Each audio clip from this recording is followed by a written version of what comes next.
અત્યાર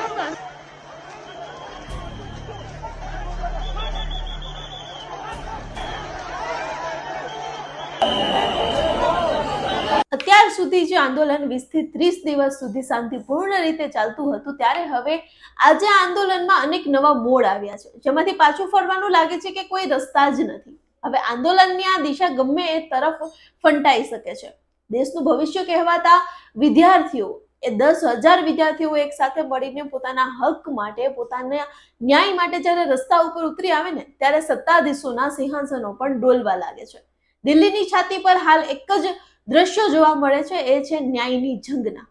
ત્યારે આજે દિલ્હીના જંતર મંતર થી લઈને સાંસદ સુધીની જે માર્ચ હતું, તેમાં શું થયું, ચાલો તે વિગતે જાણીએ. નમસ્કાર, હું છું નંદની અને આપ જોઈ રહ્યા છો નગરનાથ.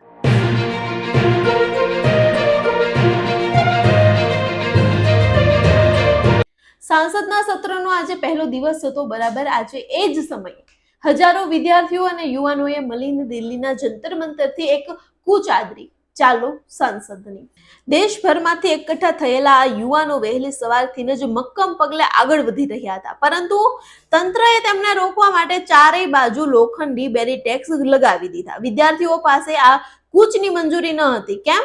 કારણ કે લાગે છે કે સત્તાધીશો કદાચ યુવાનોના આક્રોશથી ડરી ગયા હતા. પણ ક્યાં સુધી રોકાશે આ આગને? જ્યારે પોલીસે આ શાંતિપૂર્ણ કૂચને રોકવાનો પ્રયત્ન કર્યો, ત્યારે વિદ્યાર્થીઓનો સંયમ તૂટ્યો. પોલીસ અને વિદ્યાર્થીઓ વચ્ચે ભારે બબાલ થઈ, ઝપાઝપી થઈ, અને આ દ્રશ્યો જે છે એની સાક્ષી પૂરે છે. યુવાનો આજે આર પારના મૂળમાં છે.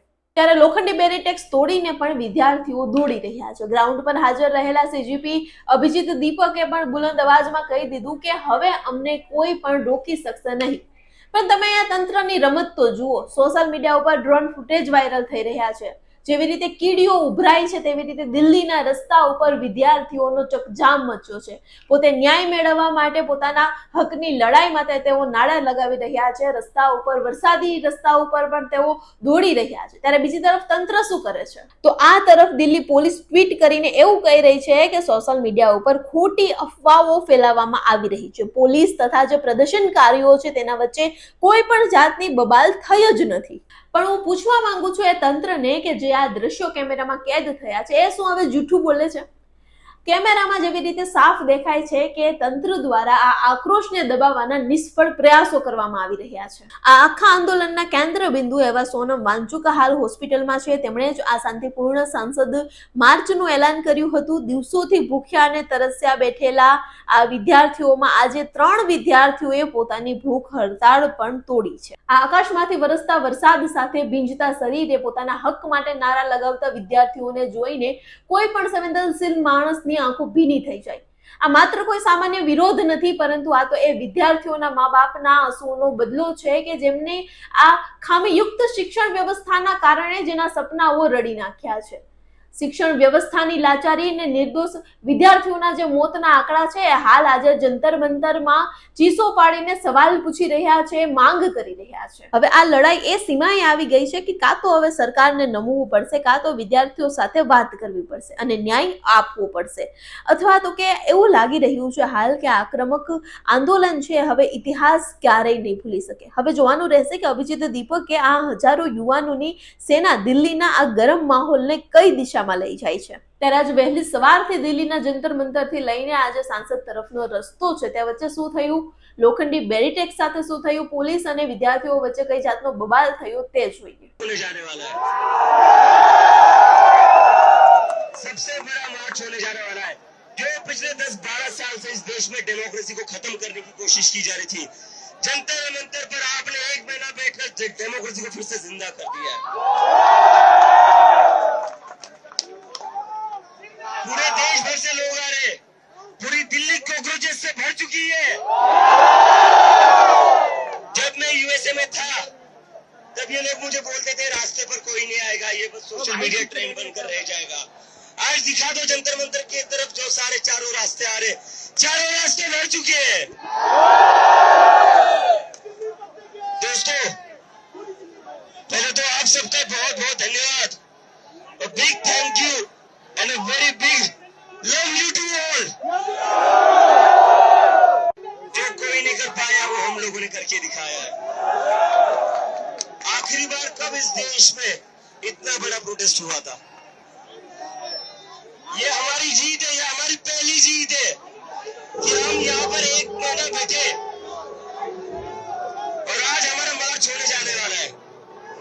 और कल तक जो लोग कह रहे थे कि परमिशन नहीं होगी, परमिशन नहीं होगी, वो आज मुंबई में कह रहे, बताइए कहाँ से जाओगे?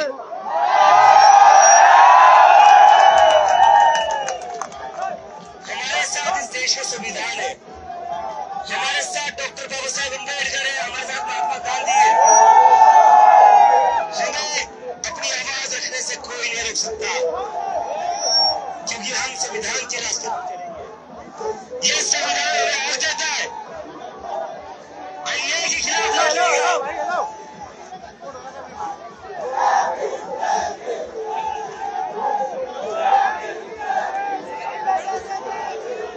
एक चीज जो मुझे बहुत अच्छी लग रही है, एक चीज जो मुझे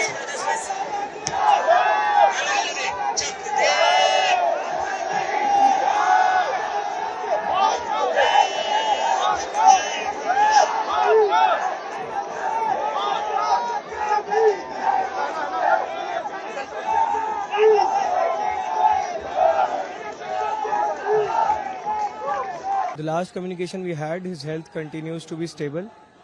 His health continues to be stable, and we are yet to see any medical reports.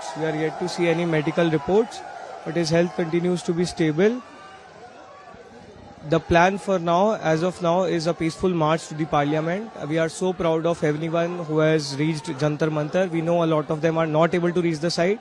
We request everyone to stay calm, stay peaceful. We have been peaceful for last 30 days and let's continue to do so.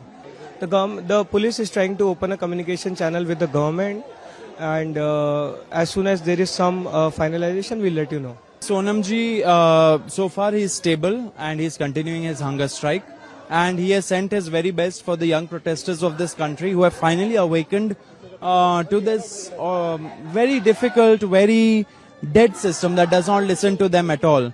So here a peaceful march will happen very soon. Peaceful protesters have been gathered here for the past 30 days, and we have shown the way how to do a peaceful protest and put our points forward. See, the administration is trying to open talks with the government. We have been asking for a talk from day one. They have come very late, but we have opened our hearts and we have said that we are willing to talk to them. And let's see where it goes. There's been no clarity from their side.